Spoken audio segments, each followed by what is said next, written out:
We're getting a lot of hassle from the police on the streets, press photographers and amateurs and tourists at the moment.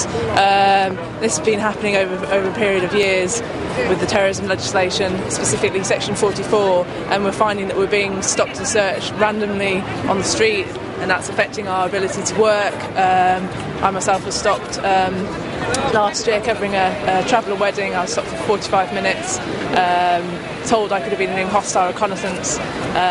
This is becoming a real problem. People are being stopped photographing sunsets over St Paul's, chip shops, roundabouts, and it's getting a bit crazy. And as you can see from the numbers that turned out today, people feel very strongly that this is a bad use of the law. Already in the European Court of Human Rights, they've said that it's an illegal use of the law, and we're saying that you shouldn't be targeting photographers with it.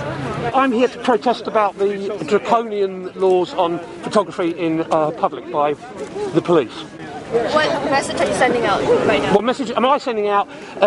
You're idiots. And we live in a free country. I'll take photographs of whatever I want. If these people can't take photographs, the public will never get the news. Is that what the government wants? I think that the way that the Act is being used against photographers shows a lack of common sense. It actually erodes the very freedoms that the Act is trying to preserve, which is why I'm here.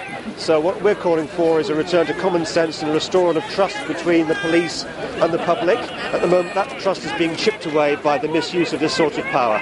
I just hope to raise people's awareness of the fact that our civil liberties are being eroded and chipped away at.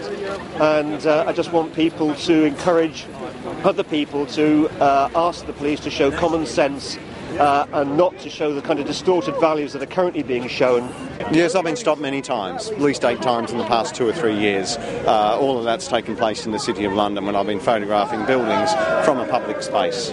And what reasons were you given? That I may be involved in what they call hostile reconnaissance, which is the taking of photographs that might aid and abet a terrorist event at a later stage. Now, the photographs that I've taken have actually, if you like, already been taken. Google Earth has got a wealth of images. We can go onto many websites and find out whatever we want about how buildings are put together. So it's an unnecessary use of this law against photographers. And against, as I say, it's not just professionals, it's amateurs and tourists, whoever likes taking photographs of this fascinating city. Because it's absolutely outrageous that the Terrorism Act is being used to stop photographers doing their job. And also visiting, what about a tourist who gets arrested for photographing the Houses of Parliament? Does that send a really good message? It's absolutely not on. This government has done extreme damage to our freedom of speech, our freedom of movement, and this is a protest to put a marker in the ground and say that's enough. Stop, leave us alone. We've got a job to do.